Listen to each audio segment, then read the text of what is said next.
Salut à tous et à toutes, j'espère que vous allez bien, je suis super content de faire cette vidéo, j'espère que vous avez bien aimé la précédente. Moi je me suis bien plu à la faire, à la monter et surtout à la poster pour vous. Moi en plus comme ça me permet de me garder mes petits souvenirs au chaud sur internet. Et oui, vous avez bien vu le titre et la miniature de cette vidéo, il s'est passé des choses. Il s'est passé des choses au Japon. Quand je vous dis que j'ai des anecdotes à raconter, il s'est passé des choses au Japon. Allez c'est parti, première anecdote. Donc cette petite anecdote, plus ou moins tout va se passer à Daikoku. Donc pour ceux qui ne voient pas ce que c'est Daikoku, c'est juste ça.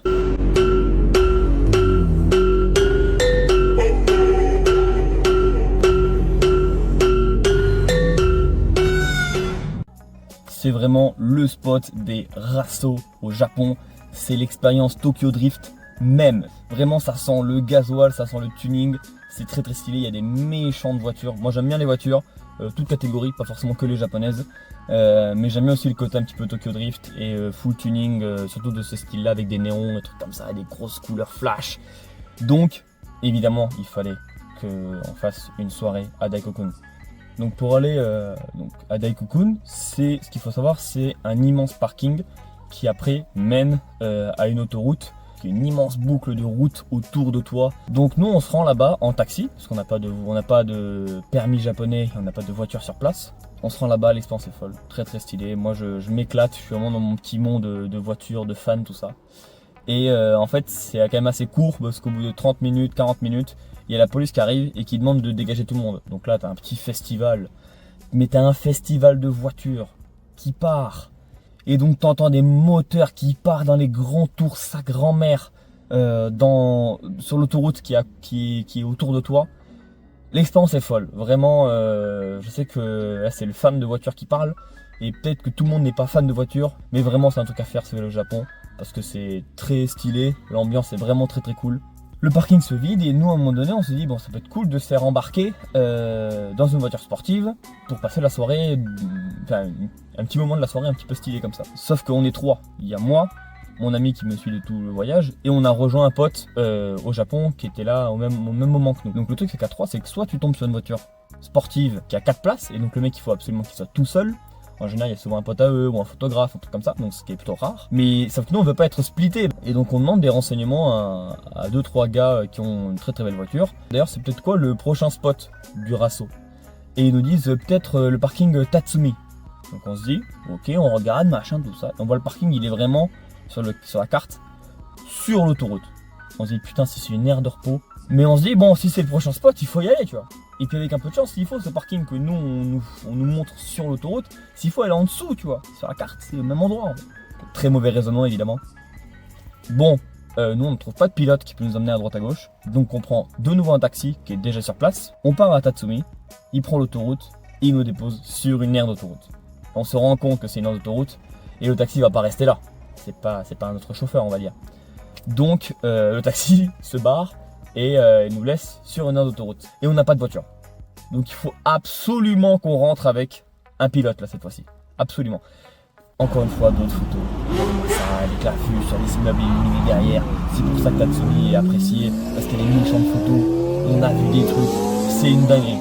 On passe une très très bonne soirée à Tatsumi. C'est vraiment très très cool. On essaie un petit peu de voir avec des pilotes parce qu'on n'a plus le choix, on va dire. Donc une fois de plus, il faut qu'on soit tous les trois ensemble. Mais là, il n'y a aucun pilote. Il y a beaucoup moins de place de parking sur Tatsumi que Daikoku. Nous, on engage mal la conversation. C'est que des japonais. Il n'y en a aucun qui parle anglais, ou du moins très très peu. Il n'y en a aucun qui a 3 places. Même des grosses voitures. Genre, il y avait une grosse Porsche. Le mec avec lui, son collègue photographe, et plein de bordel à la banquette arrière. Il pouvait pas nous prendre. Donc, on sent un petit peu la tension monter. On se dit, ça va être galère.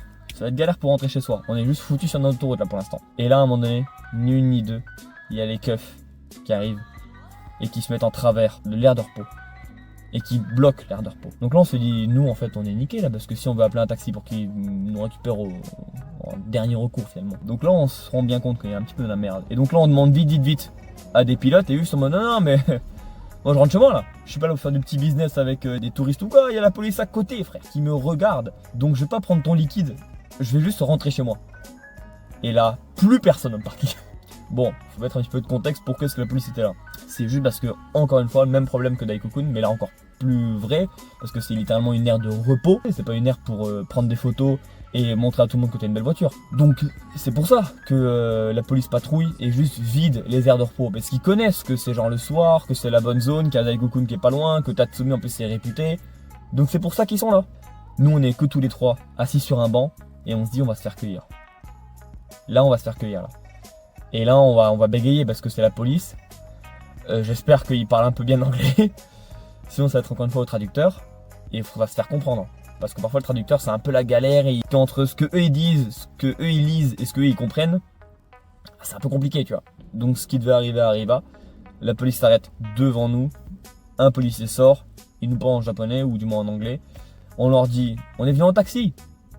Ils nous regardent l'air de dire c'est qui ces 3 trous de balles qui sont venus en taxi sur notre autoroute et qui n'ont plus de voiture pour rentrer chez eux. Parce que c'est le cas en fait finalement. On leur explique le contexte, qu'on est venu depuis Daikoku en taxi qui nous a déposé ici pour voir des voitures. Ils nous disent d'accord. Et donc là, vous avez plus de voiture. On leur dit oui, on n'a plus de voiture. Donc on passe vraiment pour des comptes touristes. Bon, une vidéo vaut mieux que 1000 mots, donc je vous laisse apprécier les vidéos qui vont suivre. Il nous arrive vraiment que des cabrioles. On est bloqué sur un parking plein d'autoroutes. Donc là, c'est le seul fois où il y a des zones comme ça qui sont bloquées. Nous on est là bloqués, sans taxi, et il n'y a plus personne sur le truc. Donc là on se fait embarquer par la police. Embarquer. On se fait... on va en garde à vue. Les 3 étrangers qui cassent les couilles. Ouais donc vraiment, on est vraiment des touristes cons là quand même. Vraiment, pas très fut finalement. Donc comme vous l'avez vu, on est dans la voiture de police, on se fait ramener. Ce qu'il faut savoir, au moment où on sort, on se rend compte qu'on sort de l'autoroute, qu'on est en ville maintenant, et qu'il ne faut plus qu'on soit déposé. On entend les 2 collègues policiers japonais parler taxi. Le mot taxi est international, donc ils disent le mot taxi, et puis ils rigolent un peu. Donc on comprend littéralement qu'ils se foutent de nos gueules, ouvertement. Mais en même temps, il y a de quoi, vraiment. Et notre pote qu'on a rejoint au Japon, son petit délire, c'est de parler un peu mal aux japonais parce qu'ils comprennent pas le français ouvertement devant eux sans aucune gêne. Ça peut être un peu rigolo, je vous le dis, moi aussi je l'ai fait, c'est un peu rigolo. Tu peux dire n'importe quelle dinguerie, personne va te dire quelque chose. Mais il faut pas abuser, t'as vu. Et là il a abusé de fou malade, mais l'anecdote est folle aussi. Notre pote qu'on a rejoint, il dit mot pour mot avec un volume sonore normal, malheureusement. De toute façon qu'est-ce qu'ils vont faire ces 2 gros connards? Il dit ça, dans la voiture où il y a les 2 policiers. Et ça on le sait pas encore, mais une fois qu'on s'est fait déposer, on s'est rendu compte qu'il a dit ça 20 secondes avant qu'on se fasse déposer. Ça aurait pu très mal tourner. Je dis bien ça aurait pu parce que heureusement aucun des 2 japonais ne comprennent le français. Imaginez l'un des 2 avait un pote français qui habite au Japon. Et que évidemment, la première chose que tu demandes c'est bonjour, merci, et puis après des insultes. Enfin bref, il nous dépose, on se rend compte qu'on aura des choses à raconter à nos parents. L'événement est marquant, tu vois, c'est vraiment qui se fait embarquer par la police japonaise dans son voyage au Japon. Tout le monde est gentil au Japon, nous on est gentil, juste c'est complètement con le move qu'on a fait de se foutre sur notre autoroute et sans voiture retour, c'est insensé. Mais bon, nous on l'a fait, ça a créé toute cette petite histoire. La tension redescend un petit peu, on se dit bon quand même on va finir notre soirée dans un petit bar tranquille. La soirée sera complète et vraiment très drôle. Et faut savoir que bon là-bas ils ont une culture un petit peu genre de racoleurs pour les boîtes de nuit et pour les bars qui est très commune. Mais nous ça faisait déjà quelques temps qu'on était au Japon donc. Mais là en fait on se rend compte que, et c'est un quartier, une rue du moins qu'on n'a jamais faite. Et là c'est pas des racoleurs à la maille de café, trucs comme ça. C'est vraiment des racoleurs qui te disent mot pour mot Pussy Bar, Tits Bar. Donc là on est en mode oula. Donc là, dans les buildings qui sont autour de nous, désolé YouTube pour les mots un petit peu dérangeants, il y a des méchantes orgies, voilà, plutôt voir si vous voulez, ou du moins des bails. Donc on se dit putain mais dans quel quartier est-ce qu'on a foutu les pieds? C'est dingue. Le truc c'est que c'est sans fin cette rue avec tous ces racoleurs là. Et nous on se dit bon de toute façon on connaît les autres rues, il n'y a que celle-ci qu'on n'a pas faite. Est-ce que au bout de la rue, au début de la rue, c'est moins ça? Ou est-ce que c'est toute la rue? Bah réponse c'est toute la rue plus ou moins. Moi je dis aux potes, les gars, ça fait 40 minutes qu'on marche, venez on prend juste un bar. C'est pas un coffee shop, c'est pas un truc chelou, juste un bar tout simple. Et à un moment donné, il y a un racoleur qui vient vers moi, et il me dit ouais, Pussy Bar. Et je fais non, only dancing bar, music only. Et le mec il est comme ça, il fait ok, I know a place. Je suis même plus en mode il va me ramener dans un coin un peu bizarre. Je suis plus en mode je veux passer une soirée un peu rigolote. Je suis le mec. Il connaît un endroit par rapport à ce que je lui ai demandé. Je le suis. Mes deux potes ils sont en mode Pierrot, t'es complètement con. C'est un racoleur. Toute la rue, il y a des bails bizarres. Il va nous ramener dans des bails bizarres. Et moi je leur dis non les gars, j'en ai rien à foutre. Ça fait déjà 45 minutes qu'on marche. Je veux aller boire une bière, un petit coup. Après ce qui s'est passé, c'est quand même on peut passer une soirée incroyable. Et le mec te ramène devant un bar dansant. Et on se dit, bon, ben, vas-y, c'est conique sa mère, c'est bon, allez, on y va. Même s'il y a personne, même s'il y a un peu de monde, même si on voit qu'il y a des meufs qui dansent sur des pole dance, on fermera les yeux. On fera quelques snaps et puis on rigolera bien, c'est tout. On rentre dans le bar, personne. Presque, je suis même pas sûr qu'il y avait de la musique au moment où on est rentré. On arrive au niveau du bar, tu vois que le barman, il arrive devant le comptoir. Il nous dit, ouais, il nous sert un truc à boire. On s'installe tranquillement. On rigole bien parce qu'on se dit putain on va encore passer des soirées dans des endroits pas possibles. Et donc du coup bon ben évidemment il y a la musique hein, on va pas rester juste dans un silence de mort. Il y a le DJ qui se met en place, tout le bordel. Nous on se dit ce serait quand même bien drôle d'arriver à demander à faire passer une musique d'un rap français. Un PLK, un Niska, un truc classique comme ça. Et là on se dit putain c'est dans ce bar là qu'il faut le faire. Il y a personne va venir nous reprocher d'avoir passé une musique française. On s'en fout. On arrive devant le DJ de cette boîte miteuse, j'ai envie de dire, puis finalement, on lui met sur le téléphone chargé. Le mec arrive à trouver chargé dans sa playlist et il passe chargé. Je vous laisse avec ces images. Beaucoup trop drôle. On a un coup dans le nez, faut pas juger, on est solo, vraiment, l'ambiance elle est catastrophique.